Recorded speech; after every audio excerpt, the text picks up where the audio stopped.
Hi అండి. ఈరోజు morning లేస్తూనే ఒక కప్ కాఫీతో స్టార్ట్ అయింది. తర్వాత బ్రేక్‌ఫాస్ట్‌కొచ్చేసి మూంగ్ దాల్ సలాడ్ లాగా ప్రిపేర్ చేసుకున్నాను. 1 boiled egg, cucumber and moong dal steam చేసుకున్నాను. తర్వాత ఎందుకంటే ఇది కొంచెం లైట్‌గా ఉంటుంది అండ్ ఫుల్లీగా కూడా అనిపిస్తుంది. అండ్ లంచ్‌కొచ్చేసి నేను రైస్, చికెన్ తీసుకున్నాను. సో, వైట్ రైసే నేను ప్రిఫర్ చేస్తున్నానండి. ఒక్కసారిగా అవాయిడ్ చేయాలంటే కుదరదు కాబట్టి.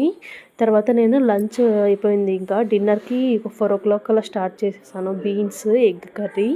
బీన్స్‌ని కుక్కర్‌లో ఒక 5 విజిల్స్ వరకు పెట్టుకునేసి, తర్వాత నీట్‌గా ఫ్రై చేసుకొని, ఒక 2 ఎగ్స్‌ని అలా యాడ్ చేసుకొని క్లీన్‌గా ఫ్రై చేసుకోవడమే. చాలా బావుంటుందండి. నేను ఇలా ఫస్ట్ టైం ట్రై చేశాను. నేనెప్పుడు ఇలా ఎగ్ యాడ్ చేయలేదు. నార్మల్ బీన్స్ ఫ్రైయే తిన్నాను.